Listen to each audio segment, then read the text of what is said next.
comienzo ahora al 9º encuentro de fe y cultura. En esta oportunidad tendremos como tema de fondo la vida y el testimonio de fe del padre Tito Bradma, carmelita, que el 15 de este mes, el 15 de mayo, va a ser canonizado por el Papa Francisco en el Vaticano. Entonces hemos creído que es muy oportuno también en un encuentro de fe y cultura ver cómo un hombre de fe termina en los altares y que es una persona muy significativa y que ofrece mucha luz para las situaciones que estamos viviendo nosotros ahora. ¿Por qué estoy haciendo yo la presentación? Porque Pedro salió, está fuera de Manizales en algunas vueltas de carácter familiar, y entonces hoy estamos aquí presentando este programa, el 9º de Fe y Cultura. Nos va a acompañar en la reflexión el padre Fernando Millán, quien durante muchos años, 12 años exactamente, fuera el superior general de la Orden de Carmelitas. Un gran amigo nuestro, vino en varias oportunidades aquí a Colombia, nos acompañó y nos animó mucho en nuestro proceso. Él va a estar hablándonos del padre Tito, de cosas que sabemos que son fundamentales para comprender su vida, su misión y su manera de vivir la fe y la esperanza en época de conflicto. Y junto al Padre estará, como siempre lo tenemos, a José Alejandro Castaño en el servicio de hacerle la entrevista. Entonces, sin más, en la introducción nos disponemos a participar en el nombre del Padre, del Hijo y del Espíritu Santo. Amén. Y entonces quedamos en manos de José Alejandro y de Fernando.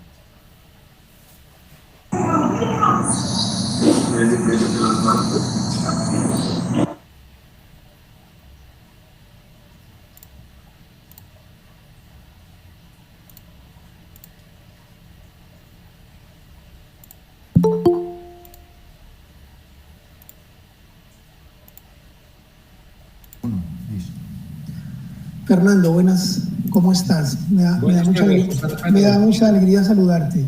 Bueno, mira, para contarle a los que nos ven que la brevedad del mundo, acá donde yo estoy son las 10:40 de la mañana, perdón, las 8:40 de la mañana.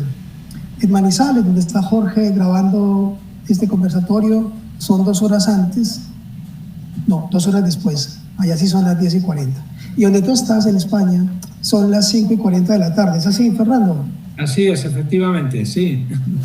Bueno, todos coincidiendo al mismo tiempo, pero no a la misma hora, lo cual no deja de ser providencial. Fernando, para comenzar, ¿quién era Tito? Tito Bradma. Bueno, pues Tito Bradma fue un carmelita holandés que vivió, y doy las fechas solamente para que nos ubiquemos bien, de 1881 a 1942.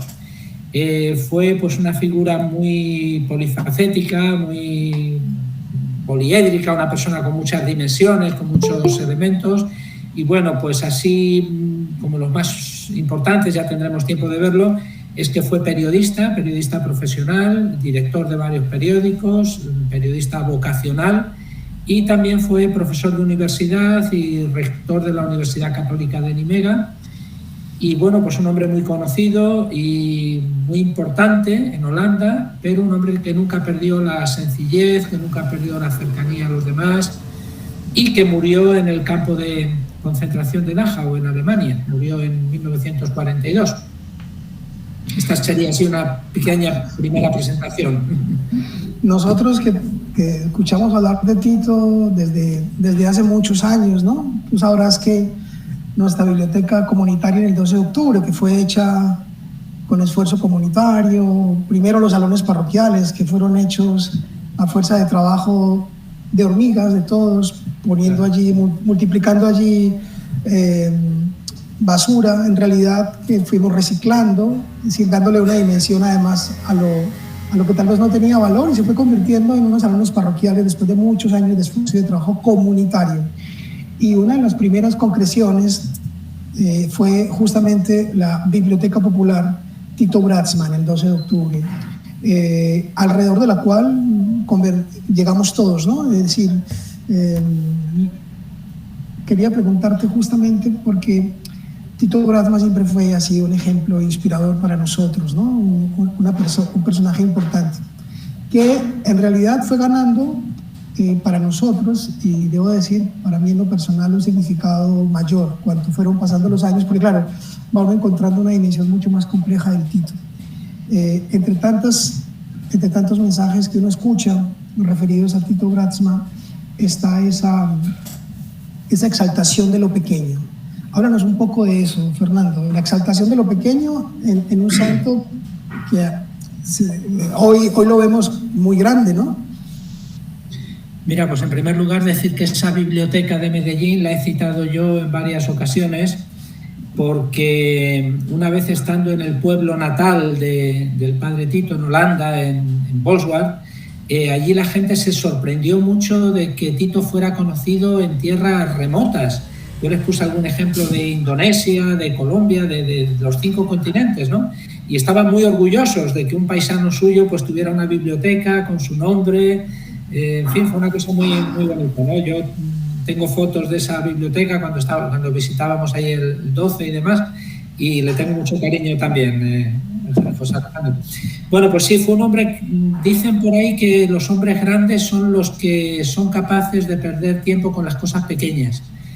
Pues el padre Tito fue un hombre grande en este sentido, siempre atento a lo pequeño, a la sensibilidad, a la vulnerabilidad de los demás, ¿no? Cuando estaba en el campo de concentración, pues dejó una imagen, una impresión de un hombre sencillo, de un hombre humilde, de un hombre muy amable, siempre muy, muy gentil con todos. Entonces tuvo esa atención que no solamente propia del hombre atento, sino también del contemplativo. Yo muchas veces suelo decir que el contemplativo no es el que está ahí como atontado mirando al cielo, sino que es el que mira alrededor y es capaz de descubrir pues, los pequeños detalles de la presencia de Dios, ¿no? Que son a veces pequeños, humildes, vulnerables, contradictorios, ¿no? De la presencia de Dios en nuestras vidas. Entonces fue una persona pues muy atenta a lo pequeño, ¿no? Y esto me gusta mucho. Cuando entrábamos a la casa de nuestra comunidad, de nuestra familia en Colombia, cuando entramos a nuestra casa en Bogotá, había una frase de Tito justo a la entrada, que decía, tú me corregirás si la frase es más o menos esta, ¿no? Que no se trata de hacer grandes cosas, ¿no? Sino de hacer grande lo pequeño. Y es un poco eso, ¿no? Efectivamente, sí. Esa frase se la escribió él en una carta a su hermana. Él tuvo 3 hermanas religiosas, monjas, y una debía tener una pequeña crisis espiritual o dudas o algo así, bueno, ¿cómo puedo hacer? ¿Cómo puedo vivir mi vocación? Y entonces le dijo, mira, no es cuestión de hacer grandes cosas, sino de hacer con todo el corazón lo pequeño, hacer lo pequeño con un corazón grande, ¿no? Y efectivamente, esta era un poco la filosofía del padre Tito. Y por eso, pues, le dedicaba tiempo al ministro de Educación y le dedicaba tiempo al señor que iba recogiendo los hierros por la calle, la chatarra, y bueno, para él todo el mundo era importante, ¿no? Termina él en un campo de concentración y nos gustaría que nos contaras eso, Fernando, porque en realidad, si su postura hubiera sido más cómoda, probablemente él pudo haberse evitado terminar en ese lugar. Efectivamente, el motivo concreto por el que él es arrestado es el siguiente. Él era el delegado, el asistente del episcopado holandés, de los obispos holandeses, para la prensa católica.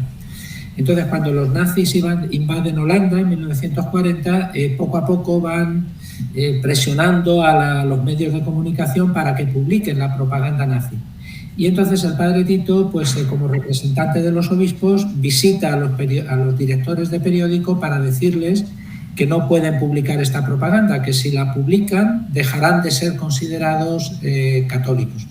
Entonces esto le supuso la detención en enero del 42, pasó por varias cárceles, por varios campos, y como tú dices, José Alejandro, pues en un momento dado el sargento judicial Hardegen, que era el que le estaba interrogando, le dice, bueno, pues se retracta usted de lo que ha hecho, de lo que ha dicho, y entonces él respondió, no, la Iglesia Católica respeta el poder establecido hasta que no entra en confrontación con sus principios más sagrados. Entonces este es un principio sagrado que no podemos aceptar y yo asumo las consecuencias, ¿no? Y entonces él dio un paso adelante, lo cual le costó ser enviado a este campo de concentración, que bueno, en español a veces decimos Dachau, porque se escribe con CH, ¿verdad? Pero es Dachau o Dachau, y pues allí fue donde perdió la vida, en julio del 42. ¿Cuáles son las cualidades, ¿no?, de un hombre que va construyendo un estado de santidad, Fernando? Porque uno suele suponer que los santos son seres humanos extraordinarios. Evidentemente hay un rasgo extraordinario en Tito, pero después está lo cotidiano, ¿no?, lo común y corriente. Háblanos un poco de ese Tito, digamos, previo, los años previos a todo lo que supuso, ¿no?, esos últimos años en los que, bueno, finalmente viene a ratificarse todo lo que ya era, ¿no? Sí. Pues mira, José Alejandro, el Papa Juan Pablo II, cuando Tito fue beatificado en el 42, perdón, en el 85, en 1985, dijo una frase que a mí me impactó mucho. Yo era un joven estudiante y estuve allí en la beatificación, y dijo, una heroicidad tal no se improvisa, ¿verdad? Esto no se improvisa, es el fruto de una vida de interioridad, llámalo oración, llámalo como quieras, ¿verdad? De una persona que ha cuidado su interior, Entonces, efectivamente, la muerte del padre Tito es un poco reflejo de su vida. Y si yo tuviera que destacar, pues mira, así un poco a bote pronto, a mí me gusta, por ejemplo, mucho el ecumenismo. Para los que no estén así muy acostumbrados a este lenguaje, pues ecumenismo es el diálogo entre las iglesias cristianas, el que nos conozcamos, que recemos los unos por los otros, que no nos peleemos, ¿verdad? Pero él era un hombre no solamente ecuménico en ese sentido también, porque Holanda es un país muy protestante, sino ecuménico en el sentido de buscar el entendimiento, que la gente se entienda, que la gente se comprenda, que nos escuchemos, que muchas veces no estamos escuchando lo que el otro dice, sino lo que yo creo que el otro dice o lo que yo quiero que el otro diga, ¿no? Entonces era un hombre muy, muy dialogante, muy de encuentro, muy de crear ámbitos de diálogo, y a mí esa característica me gusta mucho. Muy reconciliador también. Él tuvo trabajos muy difíciles. Cuando fue rector de la universidad en el año 32, Europa estaba entrando ya en una vorágine de violencia, de extremismo, ¿verdad? Había estudiantes comunistas, estudiantes fascistas. Entonces él como rector pues muchas veces tuvo que mediar, y bueno, pues siempre tuvo esa fama de ser un hombre reconciliador, lo cual no quiere decir que fuera un hombre sin principios. En los principios sagrados era muy firme, de hecho dio su vida por lo que pensaba, ¿no? Pero fue siempre un promotor de diálogo y de encuentro. A mí eso me gusta mucho en este mundo nuestro tan encrispado, tan, ¿verdad?, a veces tan agresivo, tan áspero, ¿no?, que vivimos. Pues ese talante del padre Tito me gusta mucho.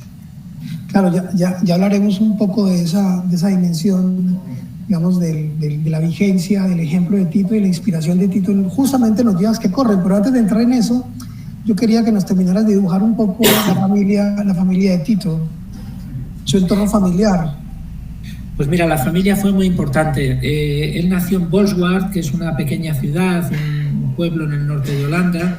Es una zona muy protestante, y él provenía de una familia católica con una fuerte identidad católica. Entonces la familia fue muy importante, fue una familia muy piadosa. 5 de los 6 hermanos fueron religiosos, 3 monjas y 2 frailes. El Tito, que fue carmelita, y su hermano Enrique, que fue franciscano. Y bueno, pues fue una familia muy unida, y a mí una cosa que me gusta mucho de la vida del padre Tito es que donde iba, él viajó mucho, siempre mandaba tarjetas postales a la familia, ¿no? Siempre preocupándose por los sobrinos, por la cosecha. Era una familia de campesinos, entonces cómo habían ido las lluvias, cómo habían ido las cosechas, ¿no? Entonces la familia en ese sentido fue muy importante. Hay una carta, José Alejandro, que a mí me emociona mucho. Sí. Es una carta que él escribe desde el campo de concentración a su hermano Enrique, cuando este cumple 60 años. Y entonces le dice, querido Enrique, era 1 año y medio más joven que él, era el último. Y le dice, querido Enrique, ¿quién nos iba a decir que yo te iba a felicitar por tus 60 cumpleaños desde un campo de concentración? ¿Te acuerdas cuando jugábamos juntos? Es una carta muy nostálgica, muy melancólica, sí, ¿no? Sí. Y pues te acuerdas cuando jugábamos juntos, pero los buenos tiempos volverán, dice, los buenos tiempos volverán, ¿no? Él era un hombre muy, muy optimista.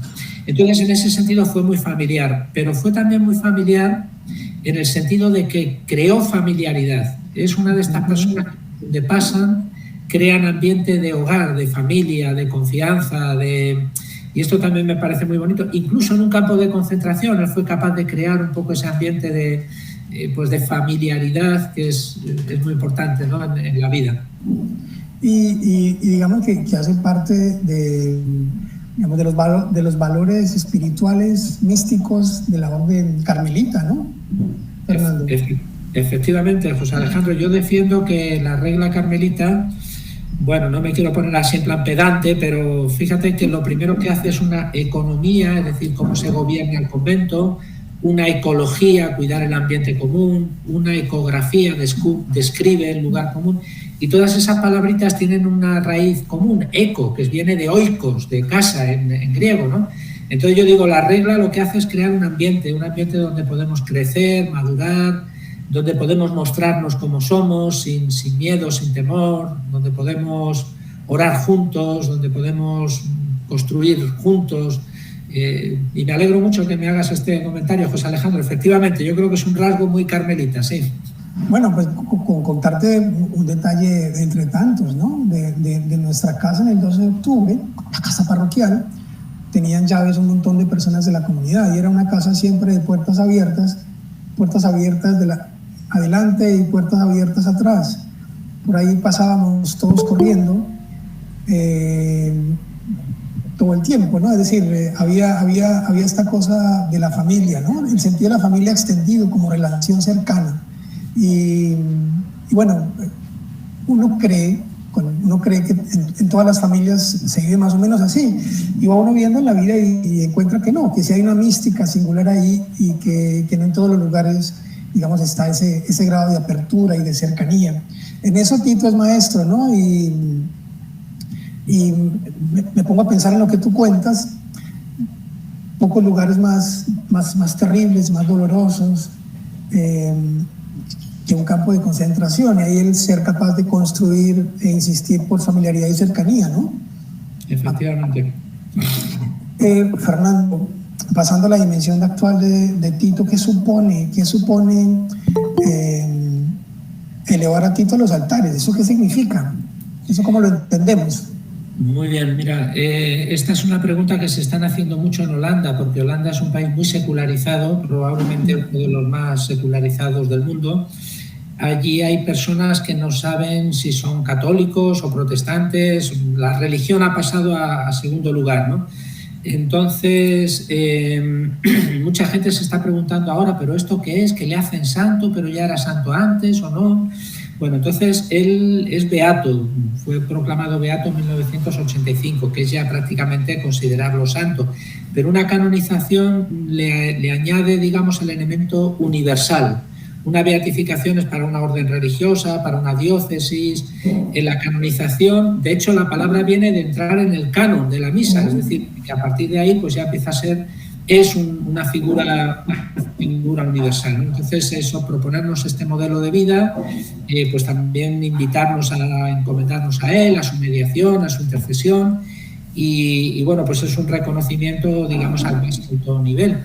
De todas maneras, yo creo que a pesar de la alegría que tenemos y del orgullo de familia, ¿no?, que sentimos, pues también tiene que ser una provocación. Estas figuras nos renueven, nos provocan, no solamente estamos contentos como carmelitas, orgullosos, sino que también es una invitación a repensar nuestra vida, a cuestionarnos, a buscar la autenticidad, en fin, tiene también un elemento provocativo que yo creo que es muy, muy importante. ¿Y cómo concretar eso en lo cotidiano, Fernando? ¿Cómo lograr que esa indagarnos a partir de Tito nos permita en lo cotidiano, en lo pequeño, en el día a día, nos permita transformar, cuando menos al principio interrogarnos qué hacer allí, cómo hacerlo, cómo intentarlo. ¿Qué crees tú? Pues mira, yo creo que hay varios elementos. Uno es el de la familiaridad que decías antes. En un mundo, a mí me gusta decir un mundo áspero, ¿verdad? En un mundo donde hay mucha acidez, ser hombres y mujeres de diálogo, de encuentro, hombres y mujeres fraternos, ¿verdad? Que Unamuno hace muchísimos años ya hablaba de la sororidad. Dice, hablamos de la fraternidad, pero también hay que hablar de sororidad, de las hermanas, ¿verdad? Bueno, pues es un mundo más fraterno, un mundo donde podamos encontrarnos con el otro sin sentir miedo. Yo también me parece muy interesante un rasgo de su personalidad, y es que él supo conjugar un amor y una pasión grandes por la tradición carmelita, por nuestros símbolos, por nuestra historia, por nuestros santos, por nuestra espiritualidad, pero al mismo tiempo muy atento al mundo actual, un hombre moderno, en el mejor sentido de la palabra, atento a las vibraciones del mundo, para no vivir en una burbuja, ¿no? Porque a veces también nosotros podemos vivir ahí en una burbuja, nos queremos mucho, estamos muy bien juntitos, tal, pero bueno, hay que estar abiertos al mundo, ¿no? Un mundo que sufre, a un mundo que tiene sus problemas, que tiene sus valores también, indudablemente, ¿no? Entonces él era un hombre muy atento a las vibraciones de la cultura actual. Por ejemplo, muy atento a los nuevos medios de comunicación, que entonces, bueno, era el periódico y la radio, un poco más, ¿no? Pero él cree que la Iglesia tiene que estar ahí, que la buena noticia tiene que estar ahí, que tenemos que estar presentes. Por ejemplo, es de muchísima actualidad, y te interesará a ti mucho, José Alejandro, el tema de la ética periodística, ¿no? Cómo está un medio católico. Él dice, bueno, un medio católico tiene que estar al servicio de la verdad, pero también desde la humildad, desde el respeto, ¿no? Y a veces vemos blogs religiosos que son muy agresivos, ¿no? Ultraconservadores, de signo contrario, lo que sea. Entonces esto a él le escandalizaba, ¿no? Dice, bueno, cuando uno defiende lo que cree que es la verdad, o presenta o ofrece lo que cree que es la verdad, en el caso de un creyente, pues tiene que ser una persona serena, ¿no? No intenta imponer, no intenta invadir, ¿no? Entonces yo creo que tiene varios rasgos que pueden ser pues muy actuales para el mundo de hoy, que duda cabe, sí. Claro, la serenidad como un recurso de la contundencia, ¿no? Y de la elocuencia. No hace falta gritar la verdad para que sea más cierta, ¿verdad? Bueno, efectivamente, sí. Yo no sé, me imagino que en Colombia pues será parecido, pero aquí en España yo percibo una agresividad enorme en los medios de comunicación, quizá porque estamos un poco nerviosos después de la pandemia, en fin, la guerra esta de Ucrania, pues todo el mundo está un poquito nervioso, pero bueno, pues es mantener esa serenidad que cree un ambiente que permita escucharnos y buscar juntos caminos, ¿no? Sí, pues en Colombia ahora mismo, sabes tú que estamos en medio de un proceso electoral, a portas de una votación para la presidencia, y lo cierto es que los medios de comunicación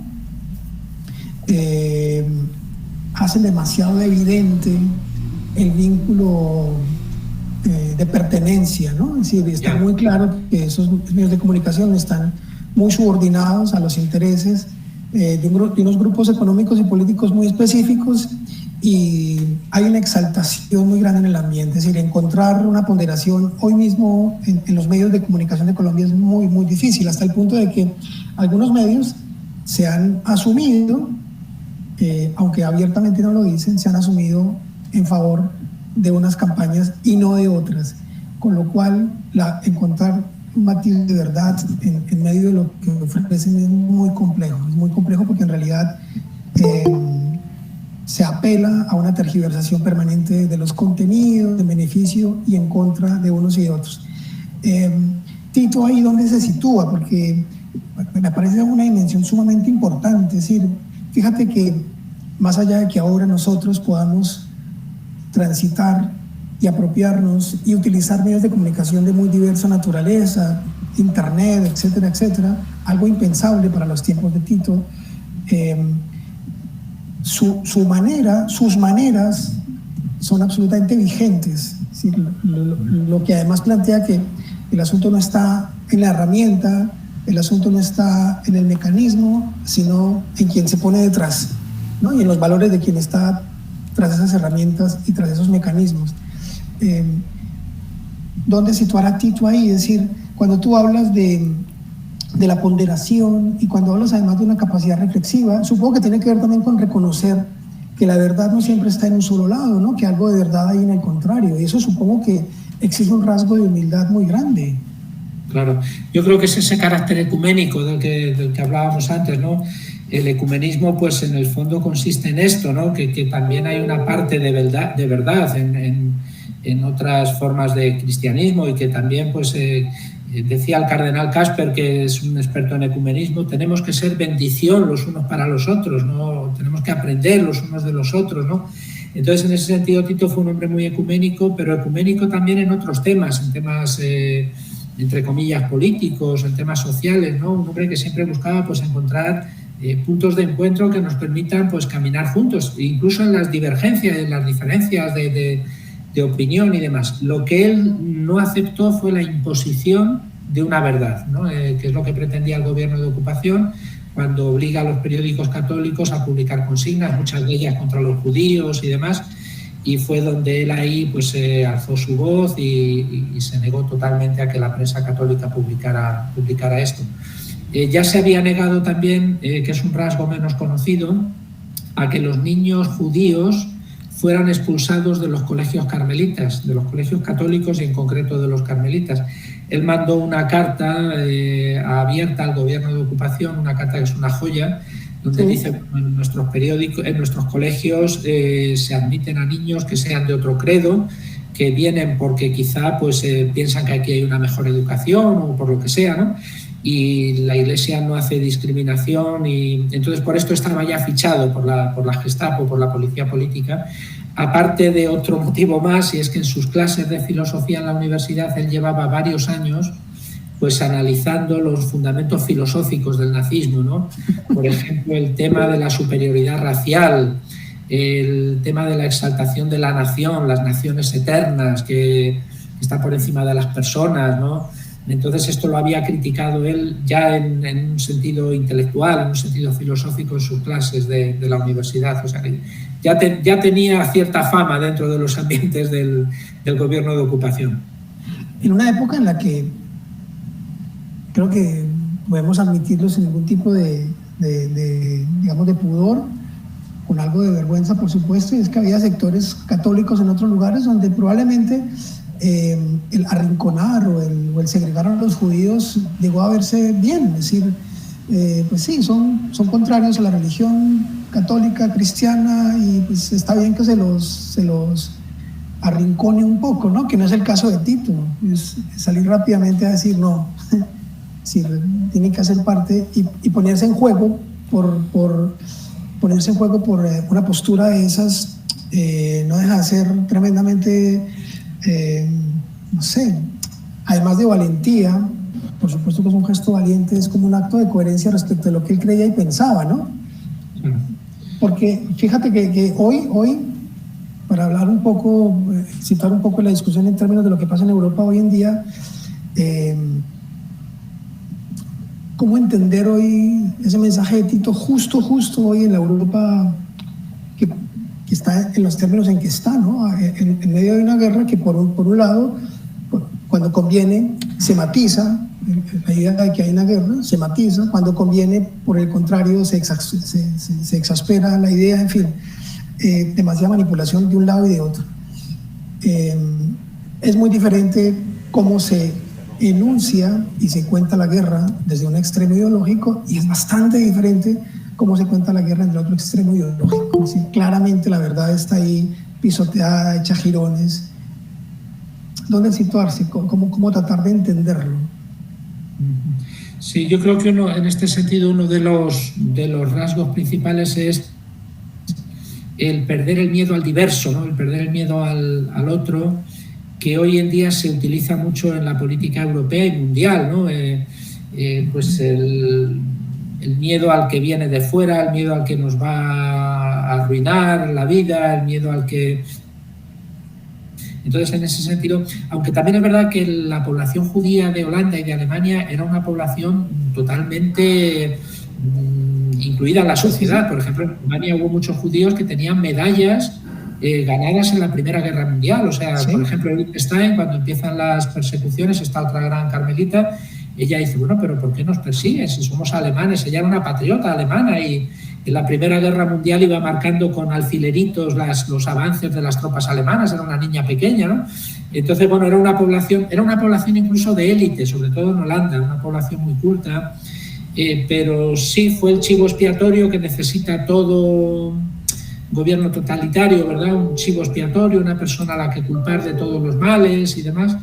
Y el judío, bueno, es un fenómeno muy complejo. El judío, el antisemitismo es muy complejo, la manipulación que se dio, muy complicado, ¿verdad? Pero, por ejemplo, el fascismo italiano no lo tuvo hasta muy avanzada, hasta muy tarde. Al principio no era antijudío el fascismo italiano, pero por complacer a Alemania y por pues se vuelve también antisemita y demás. En fin, son fenómenos muy complejos, pero siempre hay ese miedo al otro, el miedo al diverso, el buscar siempre un chivo expiatorio, alguien que tiene la culpa de todos nuestros males, ¿no? Que es una forma de proyectar sobre un grupo y eso hace el mal explicable, ¿no? Pues, en fin, creo que es un rasgo muy peligroso de nuestro tiempo y quizá de todos los tiempos.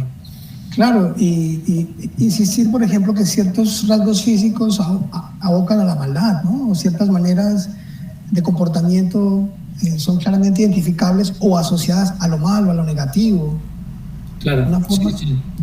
Él combatió mucho el racismo que le parecía, pues digo, una cosa para personas de poca, es decir, por ejemplo, esta idea que hay en algunos sectores nazis de que Dios crea y hay como una degradación de lo que Dios ha creado, eso se va degradando, ¿no? Y están las razas superiores, las razas inferiores, ¿no?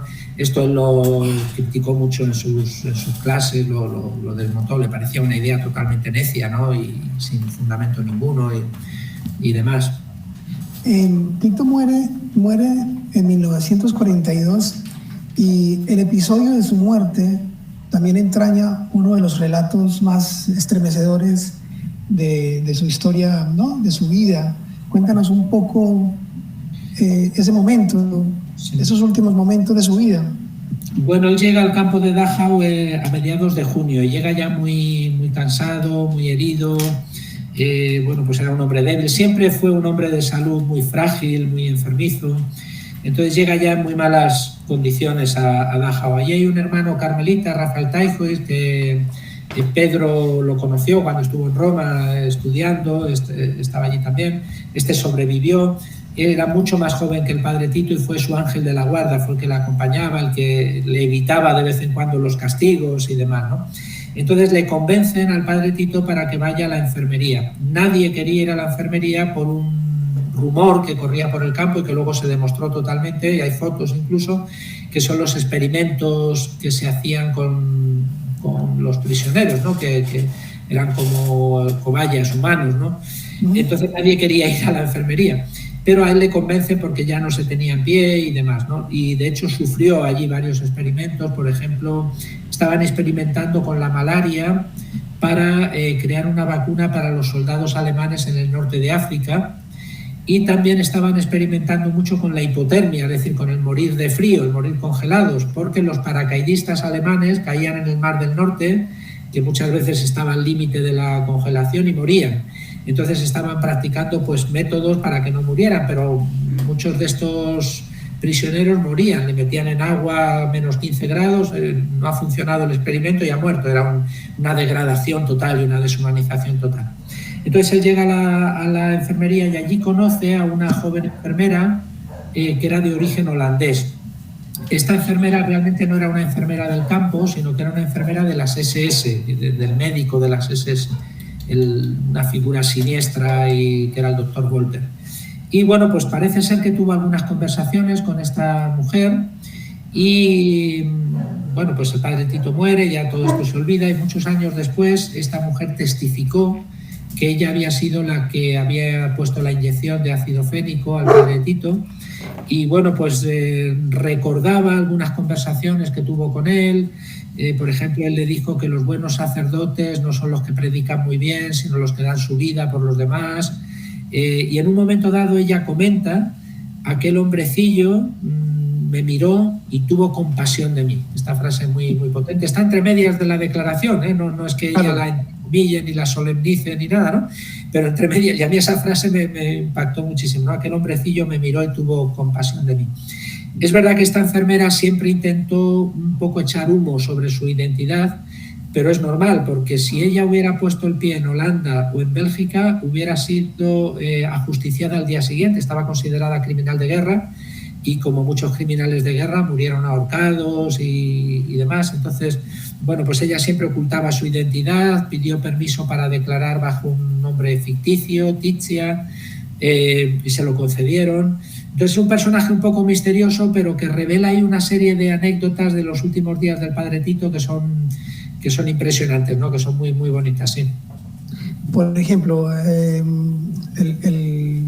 el recuerdo de la entrega del Padre Tito del Rosario, ¿cómo fue aquello? Que ella también lo relata, ¿no? Sí, ella cuenta que le dio un rosario. Ahí hubo, permíteme la expresión, José Alejandro, hubo un tráfico de rosarios porque al Padre Tito se le olvidó llevarse el suyo. Cuando le van a detener, rápidamente tiene que hacer la maleta, las 4 cositas que le permiten llevar, y entonces él, cuando llega a la cárcel, se da cuenta que se ha olvidado su rosario. Él era muy devoto del rosario, y entonces pues en varias ocasiones, en los distintos campos por los que pasó, pues hicieron rosarios con astillitas de madera, con botones. Entonces a veces los regaló él, otras veces se los regalaron a él. La familia tiene uno que él le había regalado a otro prisionero, y entonces Ticia cuenta que él le regaló su rosario, y al parecer ella lo rechazó. Ella le dijo que no creía en esas supersticiones católicas, sino que solo creía en el Führer y en el Tercer Reich y demás, ¿no? Y entonces el Padre Tito, que era un poco testarudo, pues insistió y le regaló el rosario. Y bueno, pues ella dice que a raíz de aquel rosario llegó su conversión y que se había convertido al catolicismo, y lo único que pedía es que por favor que su identidad fuera secreto. Sí, no sé si son durante 100 años, porque luego ella se casó, tuvo hijos, nietos.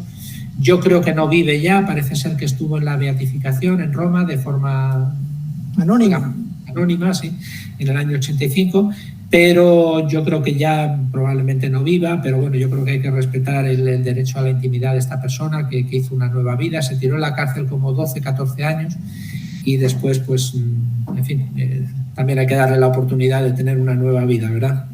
Sí, el proceso de beatificación de Tito, cuéntanos un poco de eso, el milagro con el que fue, digamos, que hizo parte del proceso de la beatificación, que es uno de los procesos que deben surtirse para que, en fin, para que pueda ser beatificado, santificado.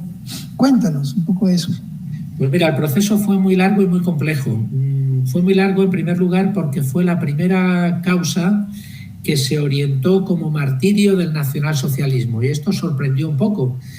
Por aquella época estaban también los llamados mártires de la Guerra Civil Española, y entonces el Papa Pablo VI dijo no, es demasiado pronto, todavía hay heridas abiertas, y lo paró aquellos procesos, ¿no? Entonces, bueno, esto era conveniente, no era conveniente, entonces hubo ahí un poquito de indecisión. Luego también había gente que decía que, bueno, esto sería una causa más que de martirio, pues una causa política. Y por eso muchos de los testigos decían, no, él no fue un hombre político, él se enfrentó desde su fe a lo que él consideraba que iba en contra de la fe y demás. En fin, fue un proceso un poquito complejo, ¿no? Para la beatificación, siendo mártir, no hace falta el milagro, o sea, el martirio está considerado ya un milagro. Pero para la canonización sí, para esta última fase sí. Bueno, entonces había varios presuntos milagros muy curiosos, y el que decidimos presentar, yo estaba entonces en Roma, fue el del padre Michael Driscoll, que es un carmelita norteamericano de origen irlandés, y me gusta contar esto porque al ser irlandés es de piel muy blanca y esto afecta al milagro, y él vivía en Miami, en Boca Ratón, en Palm Beach. Y bueno, pues él tenía unas manchas en la cabeza que a veces le sangraban, las curaba, pero bueno, los frailes somos muy descuidados con esto de ir al médico y entonces, bueno, desaparecían, volvían a aparecer, hasta que aquello era ya horrible. Y fue al médico y el médico le dijo, mira, el cáncer de piel es el cáncer más fácil de curar, pero si se pilla a tiempo, y usted ha venido 3 años tarde. Y no hay nada que hacer, hay ya metástasis, grado 4, ramificaciones, entonces no hay nada que hacer. Entonces él fue a hablar con el obispo para decirle que no podía continuar como párroco. El obispo visitó la parroquia y entonces vio una estatua del Padre Tito, una imagen, y preguntó quién era aquel y le dijo a los feligreses, pues rezadle al Padre Tito para la curación de vuestro párroco. Y bueno, pues de esto hace ya, pues deben ser como 14 años, quizá más, y Michael Driscoll, si Dios quiere, estará en la canonización en Roma, está muy bien. Él se emociona mucho cuando habla de esto porque bueno, pues es una cosa muy impactante, ¿verdad? Y en fin, este es el caso. Había otro caso de una señora inglesa que a mí me gustaba mucho también, porque esta mujer venía del protestantismo, y entonces ella me dijo... mire, padre, yo vengo de una tradición protestante y entre nosotros pues todo esto de novenas, reliquias, nos parecen supersticiones católicas, ¿no? Pero cuando uno está apurado, pues se agarra a un cáncer también muy difícil detrás de la nariz, que la estaba desfigurando la cara, deformando la cara, y bueno, pues hizo la novena y con la reliquia del Padre Tito y también curó. Pero en el Vaticano nos dijeron que presentáramos primero uno, el que estuviera más avanzado, ¿no? Y entonces fue el del padre Michael Driscoll, que luego estos procesos son complicadísimos porque hay que pedir toda la información. En los países anglosajones, como sabes, pues hay mucha preocupación por la privacy, por la privacidad. Entonces, bueno, el médico que le atendió ya no estaba en Florida, sino en Boston, a 2.000 kilómetros. Luego nos mandaron todo el informe en inglés, hubo que traducirlo al italiano. En fin, es muy complicado, pero bueno, además sabes que los médicos lo que tienen que decir, el tribunal médico, no tienen que hablar nada de milagro, y si no son católicos y no son creyentes, todavía mejor. Mejor. Lo que se le pide es que hagan una valoración, este señor estaba así y ahora está así. Y yo, como médico, no tengo explicación, como antes estaba así y ahora sí, pero es conveniente, es mejor que no hablen de milagro ni nada, que la fe no entre para nada. Se les pide un parecer puramente científico, puramente técnico, ¿no? Claro, que el caso del padre es que terminó curado milagrosamente, es decir, más allá de cualquier explicación racional, no cabe ninguna explicación, es un hombre que se curó de un cáncer en estado 4, ¿no? Efectivamente, sí, fue un caso inexplicable desde el punto de vista de la ciencia, ¿no? Y ese milagro fue, digamos, suficiente, ¿no? Para surtir la exigencia para la canonización. Efectivamente.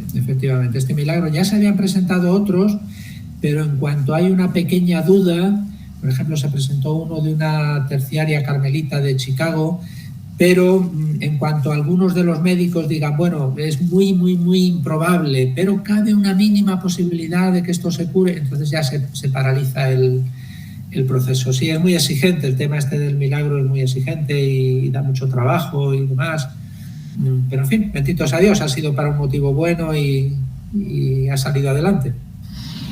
Bueno, ¿cómo prepararnos? Bueno, ya sabrás tú que nosotros también haremos presencia simbólica, desde luego, y ojalá también física en Roma para la ceremonia, ¿no? que resulta siendo tan significativa e importante. ¿Tiene algún sentido prepararse, Fernando, disponerse para aquello? ¿Cómo podría hacerse? Sí, yo creo que sí. Mira, uno de los peligros de las canonizaciones es que se queden en fuegos artificiales, ¿no? En fiesta, que también es importante, que duda cabe, ¿verdad? Entonces, nosotros pensábamos que esta canonización iba a ser en octubre, noviembre o incluso en primavera del año que viene, del 2023. Y el Papa quiso juntar todas las canonizaciones en una única celebración. Como ha habido por la pandemia 2 años sin canonizaciones, entonces las ha adelantado y a nosotros nos ha pillado un poquito no todo preparado, ¿verdad? Ya había muchas cosas preparadas. Entonces, bueno, el planteamiento que hicimos fue el siguiente. Bueno, pues vamos a disfrutar ahora de la canonización, y vamos a dedicar después un tiempo, una vez que pase, pues a profundizar en el testimonio del Padre Tito. Yo en estos días estoy aprendiendo mucho porque hay gente que lee su vida y dice, oye, pues me llama la atención esto y a mí no se me había ocurrido. Es decir, temas muy bonitos, muy curiosos, muy interesantes, ¿verdad? Entonces yo creo que sí, que ahora el reto es profundizar y dejar que el ejemplo del Padre Tito nos cuestione, nos ilumine, nos inspire, ¿verdad? Yo creo que Tito es un gran inspirador, inspira muchas actitudes. Como yo digo muchas veces, no se trata de imitarle miméticamente, es decir, esto pasa mucho en la vida religiosa, ¿no? La fundadora llevaba un hábito, no sé cómo, y yo, pues el fundador llevaba la barbita así, eso es ridículo y es infantil, ¿no? No se trata de imitar miméticamente, pero sí de buscar qué actitudes vivía él, ¿no? Yo suelo decir, no se trata de imitarlo que hizo, sino de pensar lo que haría en nuestros tiempos. Esa pregunta tuya de antes, José Alejandro, bueno, esto para nuestro tiempo, ¿qué puede querer decir? Pues eso es donde hay que hacer un ejercicio de discernimiento, de reflexión común y bueno, pues ahora empieza un trabajo también distinto y muy bonito, muy importante, ¿no? Rebuscar ahí en la vida del Padre Tito a ver qué nos dice para nosotros hoy. Claro, bello eso de valioso recordar lo que haría, pero significativo pensar, importante, bello recordar lo que hizo, pero significativo plantearnos lo que haría en esas circunstancias, qué haría él en esas circunstancias, porque eso sí nos pone como en un lugar de exigencia, ¿no? Es decir, ¿qué haría él? Y yo respecto de eso, ¿qué hago, no? También para concretar un gesto realmente significativo. Claro. Fíjate, yo por ejemplo que aproveché los 3 meses de confinamiento para escribir varias cosillas sobre el Padre Tito que tenía pendientes y demás, pues había veces que me sentía, lo voy a decir con toda sinceridad, un poco avergonzado, porque yo estaba aquí en nuestra casa, teníamos para comer, podíamos lavarnos, pero bueno, 3 meses sin salir y 3 meses y medio, y entonces bueno, pues a veces una tristeza, y claro, yo leía la vida de este hombre en el campo de concentración, ¿no? Y siempre con ese ánimo. Bueno, pues para mí fue un ejemplo, ¿no? A buscar lo positivo. Él fue siempre muy optimista o quizá, mejor dicho, muy esperanzado. Él fue un hombre, al hermano Rafael le decía siempre, hermano, no te preocupes, en agosto estaremos todos en casa, tranquilo, ya verás como pronto. Era él el que animaba al hermano más joven, ¿no? Entonces, bueno, pues también sembrar ánimo en vez de sembrar desánimo, negatividad. En fin, muchas actitudes que yo creo que son muy significativas para nuestro mundo de hoy, para nuestra vida y como tú dices muy bien, para mi vida, no solamente para el mundo, sino para mis actitudes personales y demás.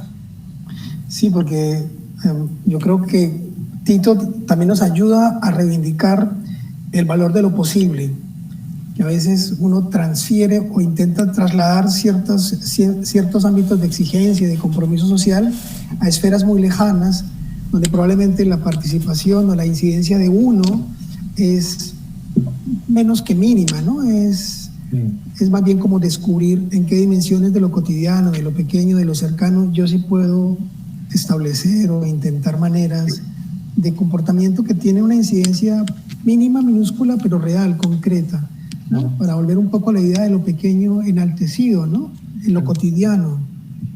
Fíjate, José Alejandro, yo estuve una vez visitando una casa de estudiantes carmelitas en un país asiático y entonces me encontré en todos los interruptores de la luz, en los grifos, en todas partes, un post-it, un papelito de estos amarillos que decía LSSH. Y yo me preguntaba, ¿qué querrá decir esto? ¿Qué querrá decir esto? Y entonces hablé con el superior y me dijo, mira, tuvimos una reunión con los estudiantes, empezaba la Cuaresma. ¿Qué podemos hacer en Cuaresma? Bueno, pues no queremos penitencias antiguas, no queremos rezos, queremos una cosa más comprometida, más moderna, más de acuerdo con la Laudato Si, y bueno, pues decidimos eso. Pero luego veo que dejan la luz encendida, que dejan el agua corriendo. Entonces yo he puesto estos carteles que significan Laudato Si starts here. La Laudato Si empieza aquí, en el grifo, en la luz, en tener cuidado con el reciclaje de la basura, ¿verdad?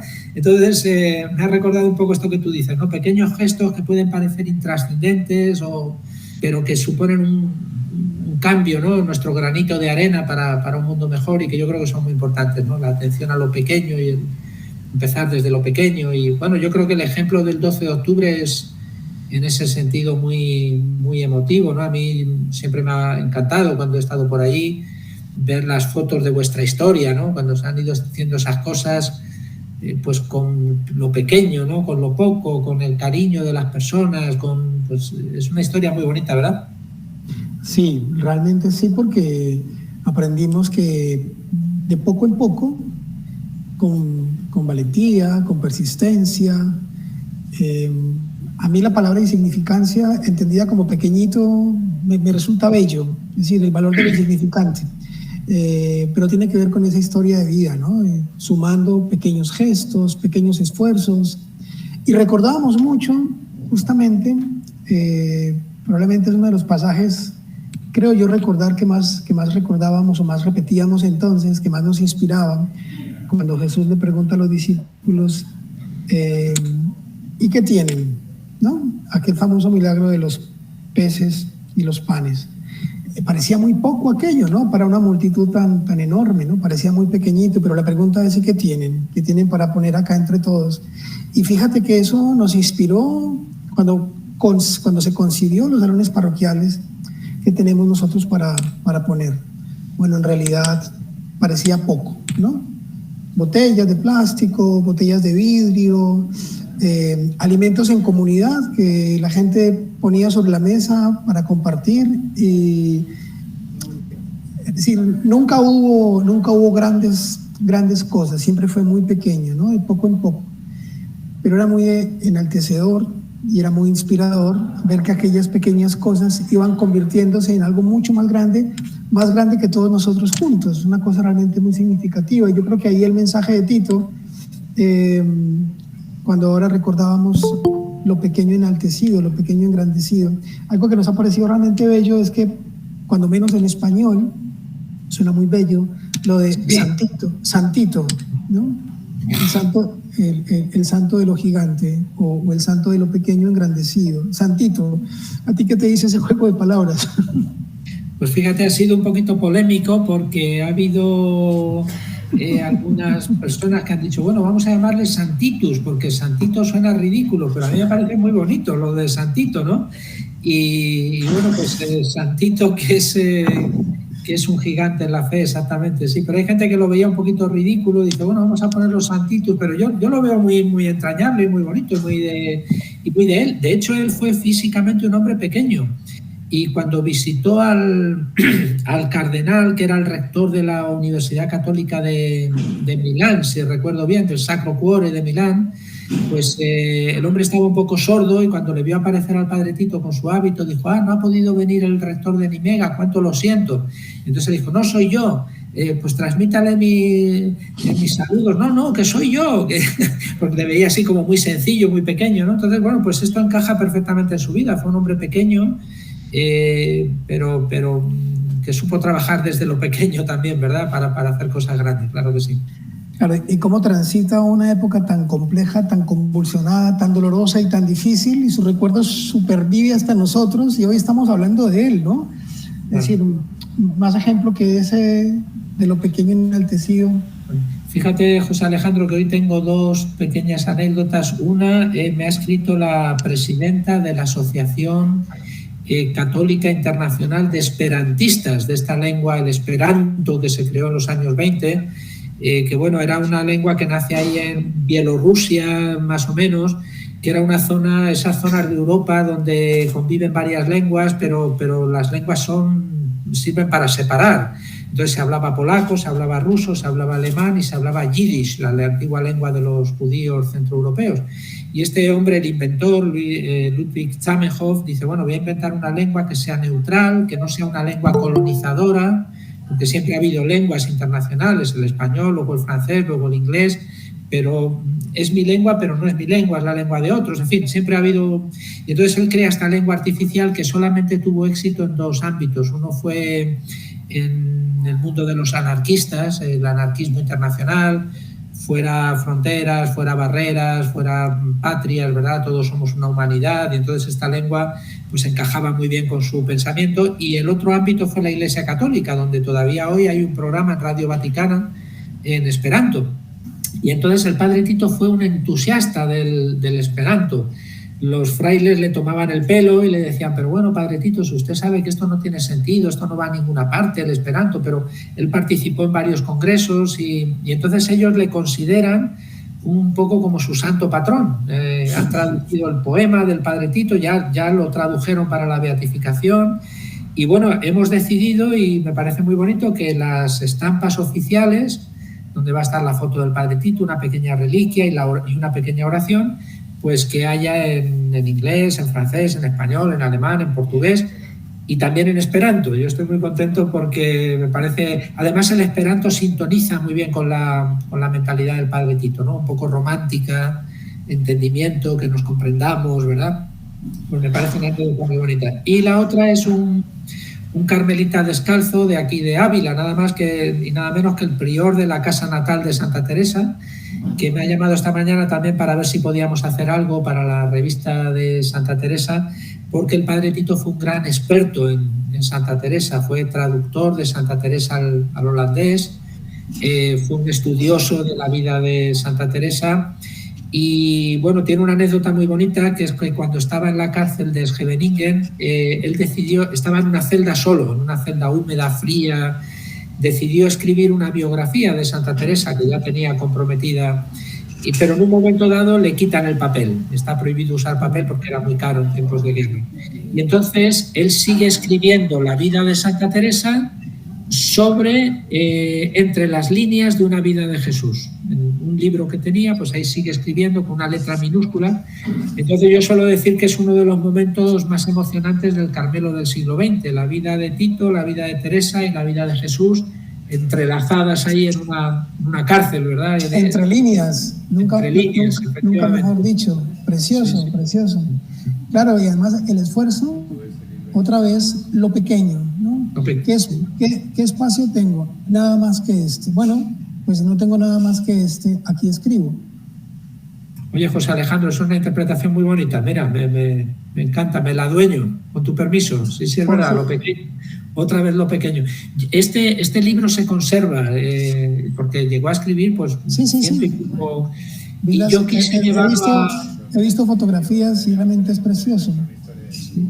Yo quise llevarlo a México porque hubo ahí un congreso con motivo del centenario de Santa Teresa en 2015 y se lo iba a pedir a la provincia de Holanda, pero luego me dijeron, mira, vas a ir preocupado en el avión, si se pierde, si se moja, y ya me metieron un poco el miedo en el cuerpo y decidí no llevarlo, pero es una reliquia verdaderamente maravillosa, sí. ¿Y tú lo tienes? No, está en Boxmeer, en el campo en los archivos de la provincia holandesa.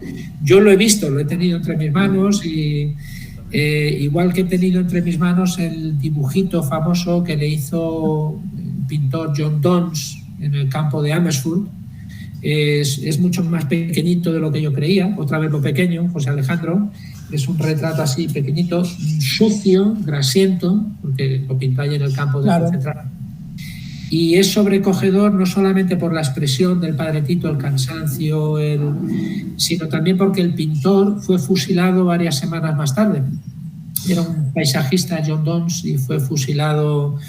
Y fíjate qué curioso, le pidieron un último deseo el día antes de ser fusilado y pidió que le permitieran pintar. Qué bonito, ¿verdad? En medio de aquel mundo sórdido y feo. Y entonces pintó un paisaje típico holandés, con flores, ríos, etcétera, y disimuladamente está la bandera holandesa. Él era un miembro de la resistencia, ¿no? Pero me parece precioso el último deseo, pintar, ¿verdad? En medio hasta el final, un último gesto reivindica lo que era, ¿no? Precioso. Es un gesto de obstinación. Sí, y este fue el hombre que pintó el retratito este pequeño del padre Tito, que yo sinceramente me emocioné mucho cuando lo tuve en mis manos, pensar que eso había estado allí en el campo, luego todo eso él se llevó unas cuantas cosas a Dachau y cuando él murió los certificados de defunción ya estaban hechos antes de morir, siempre eran totalmente ficticios, y mandaron un paquete con sus cosas a la familia, ¿no? Y entre ellos iba este retrato que se conservó milagrosamente. Milagrosamente. Pues mira, yo me quedo con esa dimensión porque, bueno, pues porque obviamente la hemos compartido y reiterado mucho en el mensaje de nuestra familia carmelita en Colombia, ¿no? Que por nada, no gratuitamente, lleva el nombre de Tito también, que es otra circunstancia feliz, ¿no? Que viene a confirmar y a reconfirmar lo que hemos tratado de ser desde siempre, ¿no? Una reivindicación de lo pequeño enaltecido. ¿Qué tenemos? Pues esto. ¿Qué hay? Pues esto. Y entre esto que hay y que tengo, pues hago lo que resulta posible, más allá de adversidades y complejidades, ¿no? No dejar de hacer, en todo caso. Fíjate, pienso en ese pintor, pues tengo este último instante, ¿no? ¿Qué más tenemos? Pues esto. Porque a veces creo yo también que el mensaje, y ya para ir redondeando y no usar más de ti, Fernando, es que a veces pareciera que los seres humanos nos imponemos la idealización de ciertas circunstancias para poder hacer. Entonces, seré mejor o intentaré ser mejor o me comprometeré con esto o aquello cuando ciertas circunstancias sean estas y no otras. Pero la vida también es precariedad, ¿no? Y es estrechez. No renunciar a intentarlo a pesar de eso. No renunciar a hacer lo que deberemos o deberíamos en beneficio de, por ejemplo, de la vida, de los otros, de nosotros mismos. No dejar de hacer porque a veces la adversidad nos lo impida, ¿no? Claro. Sí, completamente de acuerdo, Alejandro. Además me parece una conclusión muy, muy bonita, ¿no? El aceptar nuestra realidad y desde ahí pues caminar, avanzar, crecer con mucha humildad, pasito a paso y demás, pero lo pequeño es que es realmente lo que tiene valor en la vida. Mira, yo conocí a un gran biblista que se llamaba Alonso Shekel, que hizo la nueva Biblia española traducida y demás, y en un programa de televisión le preguntaron si el autor del Togel, el libro del Eclesiastés, uno de los libros del Antiguo Testamento, era ateo, porque este hombre dice el ser humano se muere, esto está en la Biblia, el ser humano se muere y va a la nada y todo es vanidad y esto no tiene valor ninguno, tal. Y entonces el periodista le preguntó, oiga, pues reconózcame usted que este autor, aunque esté en la Biblia, es ateo. Y entonces el padre Alonso Shekel respondió, no es ateo, es el hombre que ha descubierto que en la vida tienen más valor las monedillas que los cheques bancarios, ¿verdad? Es decir, lo que tiene más valor en la vida son los amigos, las pequeñas cosas, el pequeño gesto de cariño, el afecto. Perdemos la vida por los títulos, por las grandezas, pero lo que tiene valor realmente es lo pequeño. Y este hombre había descubierto eso y por eso relativiza todo lo demás, ¿no? Y me pareció preciosa esta respuesta, ¿verdad? Sí, claro, por supuesto. Fernando, pues agradecerte siempre la cercanía.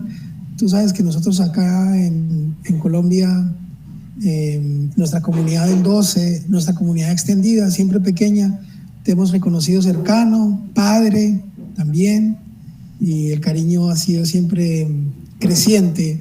Así que nada, agradecerte este ratico para contarnos de Tito. Yo no sé si quieras compartirnos una última reflexión, alguna última idea a propósito de esta fiesta de su canonización. Pues mira, dos cositas. La primera es que ese cariño creciente es mutuo, ¿eh? Yo siempre me he sentido muy a gusto allí, primero en Medellín y luego en Manizales, pues muchas personas queridas y en fin, me he sentido en mi casa, sinceramente me he sentido, y entonces pues también yo mando un cariñoso saludo a todos los miembros de la delegación, a los amigos, a los que están alrededor de la delegación Tito Branchman, ¿no? Y respecto a la canonización, pues yo he dejado para el final una idea que creo que está muy de actualidad. Es que el padre Tito en el año 33 tuvo una conferencia acerca de la paz. Y entonces él se da cuenta de que Europa está en ebullición y que esto va a explotar y demás, ¿no? Y bueno, pues él dice, no debemos perder la fe en la paz, la confianza en la paz. Por todas partes se nos dice, si quieres la paz, ármate. y debería ser lo contrario, ¿no? Vamos a desarmarnos, vamos a creer en otros valores, en un mundo distinto, ¿no?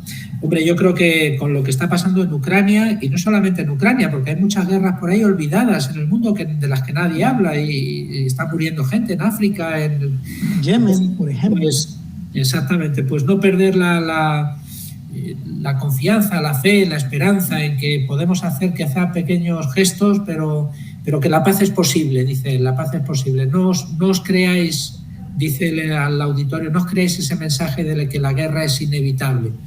La paz es posible, ¿no? Entonces, yo creo que va a ser un mensaje que se va a repetir mucho estos días en la situación que estamos viviendo, ¿verdad? Bueno, Fernando, pues nos quedamos con esa idea última y nada, otra vez muchas gracias por la charla, por la conversación, muy interesante. Y bueno, saludos a todos. Continuamos con nuestro Fe y Cultura. Muchas gracias a Jorge también por grabar esta conversación tan interesante con Fernando Millán desde España. Un abrazo a todos. Chao.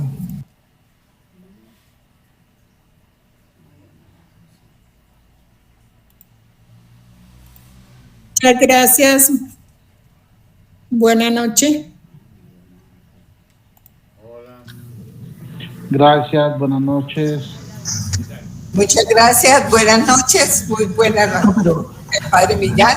Buenas noches para todos. No se despiden, esperen, no se vayan. Esperamos. Bueno. Claro que sí. Bueno, lo primero, darle gracias al padre Fernando Millán y a José Alejandro. Como pudieron darse cuenta, esto no fue en vivo, no estaban ahí los dos presentes en este momento, porque los horarios no dan. Mientras estamos nosotros aquí en Encuentro, en España ya son las 3 de la mañana. Se grabó entonces hace un par de días, pero agradecemos mucho porque pues lo veíamos aquí demasiado actual, demasiado presente. Y aparecieron temas muy importantes. Y a mí me gustaría que algunos de los participantes hicieran algún comentario, alguna inquietud, alguna reflexión sobre alguno de los aspectos que escuchamos en esta conferencia, en este diálogo, y que nos haya llamado la atención y que nos haya tocado fibras íntimas. Entonces, si alguien quiere hacer algún comentario, alguna observación, hace un signo, enciende su micrófono, que los otros micrófonos permanezcan apagados y nos escuchamos en un momento.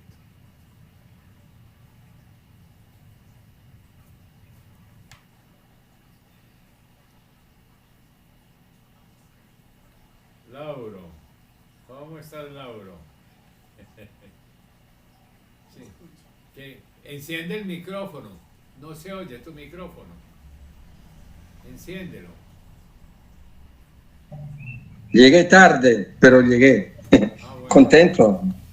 Sí, interesado en esta figura que es muy actual realmente, hasta por la coyuntura internacional en que estamos. Muy actual, realmente. Lamentablemente no pude estar desde el comienzo, pero ahí... Esto queda grabado, ¿cierto? Sí. Se puede volver a escuchar. Ah, ya. Ok. Muchas gracias. Un saludo cordial a todos. A los que conozco, a los que no. Desde Arjona, Colombia. Eso mismo, algunos te conocen, Lauro, pero muchos no. Lauro es un fraile carmelita, sacerdote italiano de la provincia italiana, que lleva también aquí en Colombia 40 y tantos años, ya casi 50 años. Vino a Colombia con Pedro, con Hugo, con Alberto, a formar parte del Carmelo al servicio de América Latina.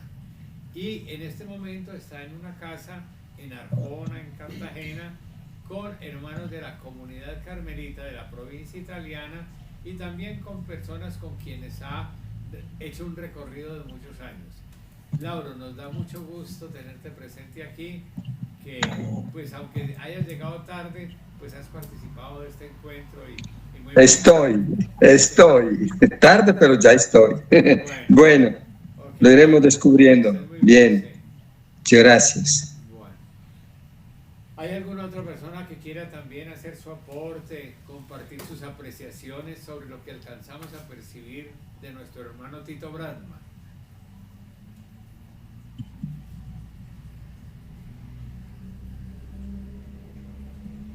Con respecto al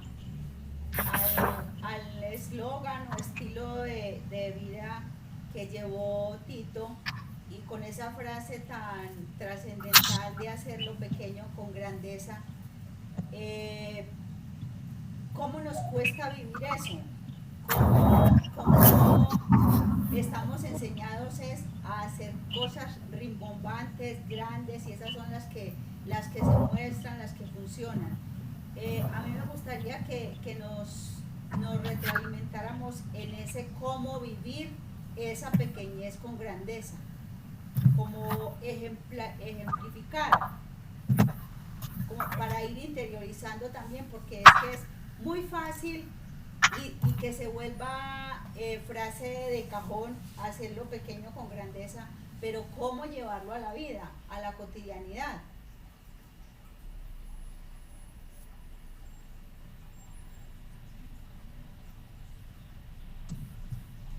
Sí, eso se presenta como más bien como un desafío, ¿no? Esto quizás no es para ser respondido con palabras, sino con gestos, con actitudes, con maneras de actuar, ¿no? ¿Puedo decir una cosa? ¿Cómo? ¿Puedo decir algo? Sí. ¿Puedo decir algo? Claro, lo autorizamos. Estoy aquí en Bogotá, estoy con los hermanos en Bogotá, la comunidad aquí de Bogotá. Dice Sabina que ejemplarizar algo. Sí, porque Fernando... Quiero poner un ejemplo que hemos vivido estos meses.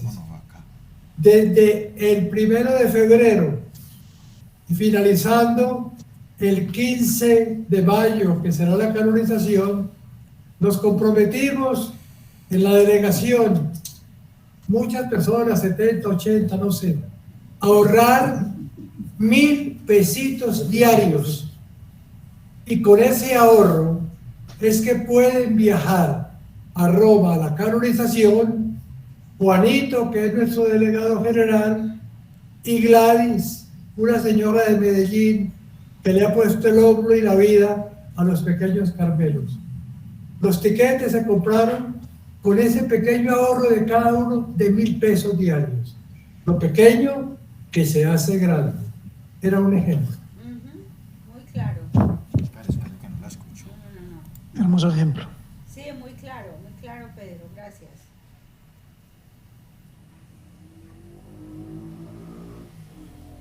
Sí, porque Fernando también daba algunos ejemplos, desde lo pequeño, de cómo fortalecer o cómo trabajar el medio ambiente, daba sus pildoritas ahí. Es que son ese tipo de cosas que hay que rescatarlas.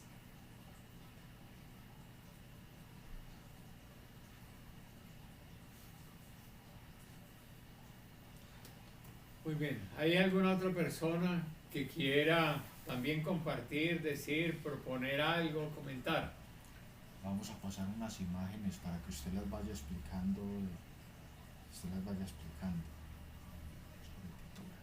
Son unas fotos, simplemente unas fotografías del padre Tito. Sí. Bueno, las Mientras que pueda otras, explicar las explico. Puede ser que haya algunas otras que no, pero veamos. en realidad, comentarlas, pues. Sí, sí.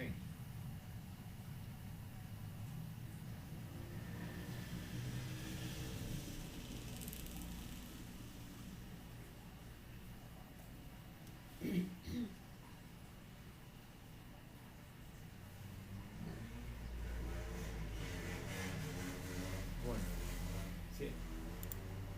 Esta fotografía pertenece al trabajo de Tito Bradman en su calidad de rector de la Universidad de Nimega.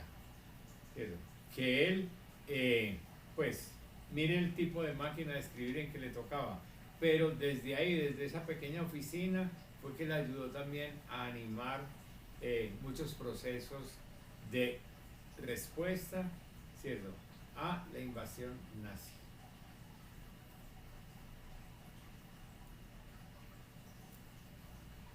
Estos son compañeros de la universidad, ¿cierto? Ahí en la mitad está el padre Tito, y los otros son también académicos de la Universidad de Nimega. Y son frailes, perdón, miento. Esta es una de frailes carmelitas, que nos damos cuenta que todos son frailes carmelitas en estas reuniones congregacionales.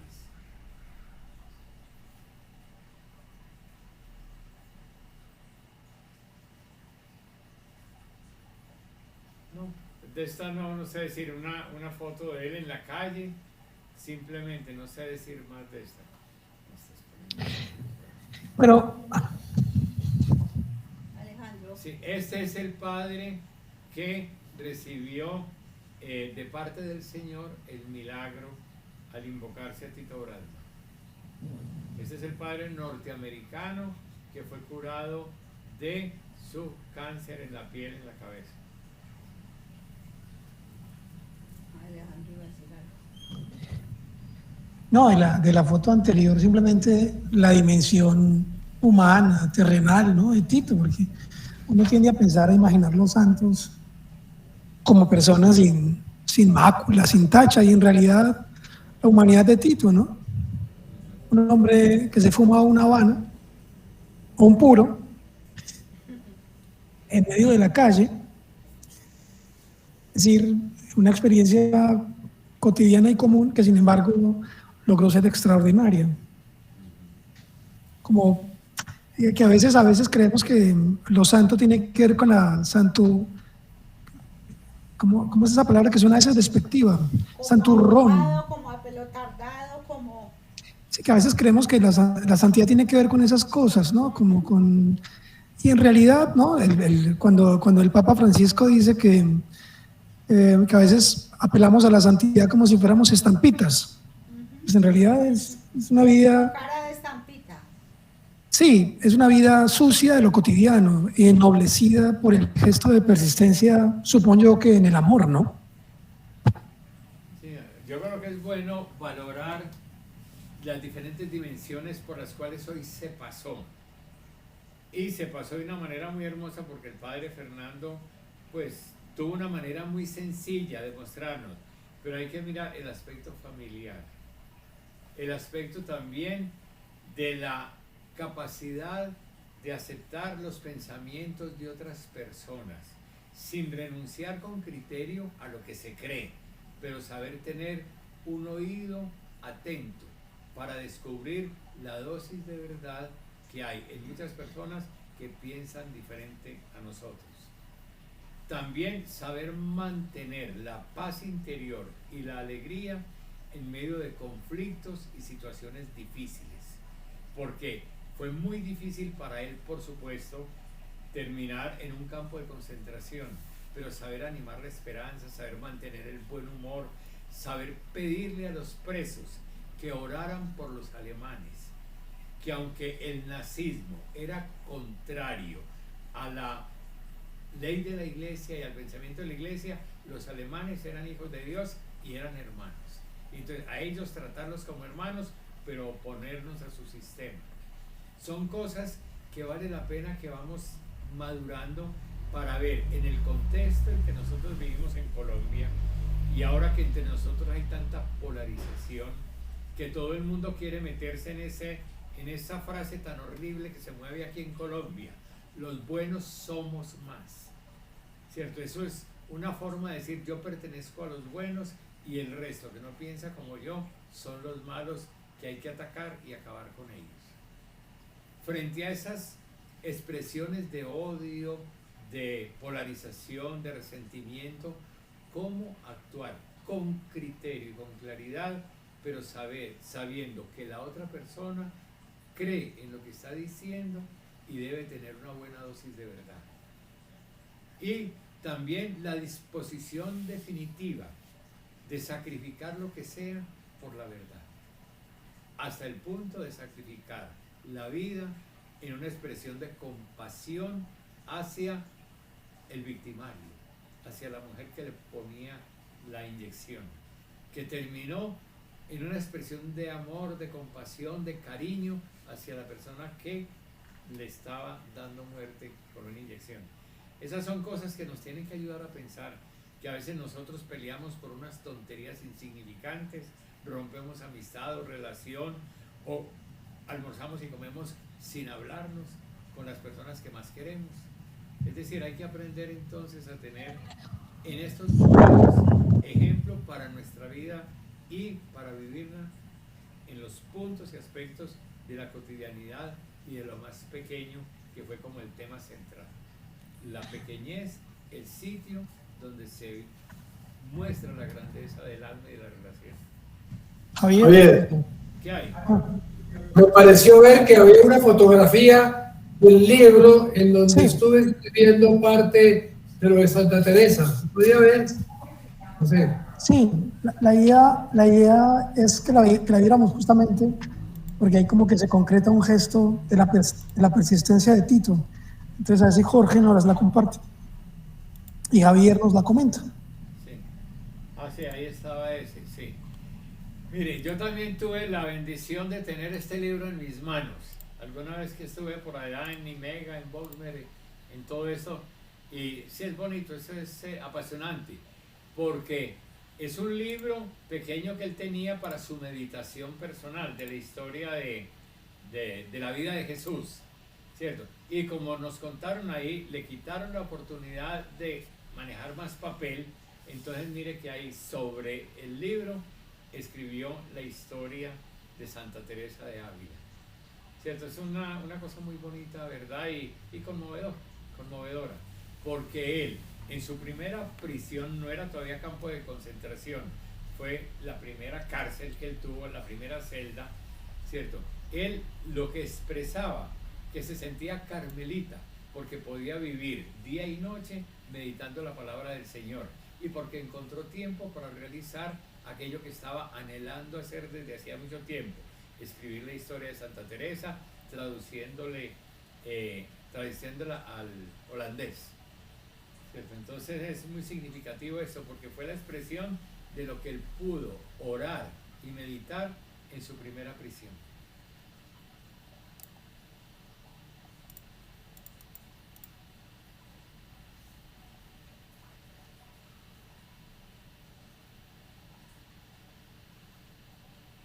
Sí. ¿Aló? Sí. Bueno, a ver si hay algún otro comentario o si vamos empezando ya las despedidas. Pero yo creo que algo más se podrá comentar. Mire, una cosita para si alguien no lo sabe, ¿cierto? La canonización va a ser el domingo 15 a las 10 de la mañana, hora de Roma. Por lo tanto, será a las 4 de la mañana, hora colombiana, ¿cierto? Y sería bueno que tuviéramos muchos, ¿cierto? Ese anhelo de hacer una vigilia, de estar atentos. No sé cuál irá a ser el medio oficial de transmisión. No sé por qué medio, por qué canal televisivo, pero tenemos que averiguarlo bien.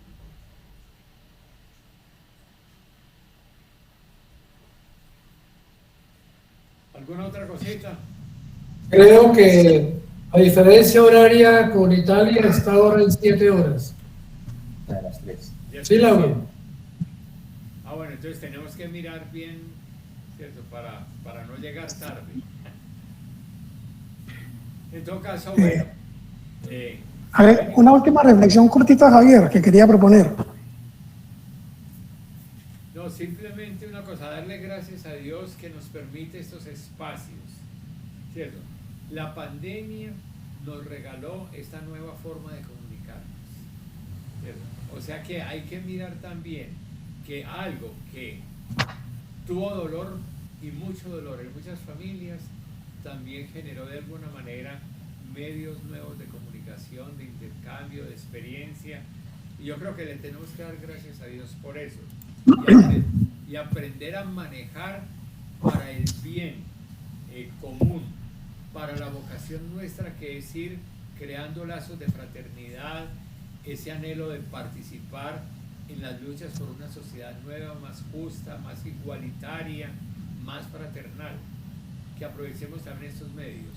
Y lo de Fe y Cultura, que fue para nosotros en Medellín, un espacio tan enriquecedor, ya nos damos cuenta que se abrieron las fronteras, ya no estamos en el marco de un barrio ni de una ciudad, sino de varias ciudades, de varias experiencias y de varios países.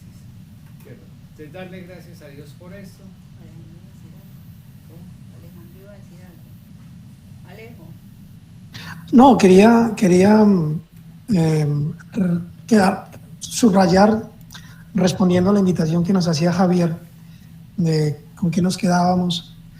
Me gustaría subrayar lo que decía el padre Fernando, que a veces nos podemos quedar en la contemplación de lo que Tito hizo y que nos resulta admirable, pero la invitación que nos planteaba Fernando es, no fue lo que hizo Tito, sino lo que haría ahora, justo lo que haría ahora. El próximo domingo es 1 de mayo, Día del Trabajo. Quizás sea la ocasión para recordar que tenemos uno de los más altos índices de desocupados, de gente sin trabajo, en uno de los países más desiguales del continente, que más de la mitad de la gente que tiene trabajo, casi el 70% de la gente que tiene trabajo en Colombia, tiene trabajo de manera informal, es decir, sin derecho a vínculo laboral ni a protección social. Frente a esos hechos concretos, ¿cuál sería la reflexión de Tito? Que fue capaz de enfrentar los actos de injusticia a riesgo de su vida. Sobre ese asunto en particular, ¿qué diría ahora Tito? ¿Cómo se pronunciaría? Si su prédica fuera el próximo domingo, ¿dónde marcaría, dónde subrayaría? Para no quedarnos en la contemplación de lo que hizo, sino de lo que nosotros, en inspiración de él, ahora somos capaces de hacer y de decir. Muchas gracias, Javier. Bueno, en todo caso, para todos, vamos a pedirle al Señor la bendición y hagamos una oración sencilla a la Virgen María. Pedirle a ella también que nos ayude a caminar como familia. Lo único que ella nos dijo con sus palabras fue: hagan lo que Jesús les dijo. Entonces, invoquémosla y digamos juntos: Dios te salve María, llena eres de gracia, el Señor es contigo, bendita tú eres entre todas las mujeres y bendito es el fruto de tu vientre Jesús. Santa María, Madre de Dios, ruega por nosotros pecadores, ahora y en la hora de nuestra muerte. Amén. Y la bendición de Dios Todopoderoso, Padre, Hijo y Espíritu Santo, descienda sobre todos nosotros, sobre nuestras comunidades, nuestras familias y amistades, y permanezca para siempre. Amén. Amén.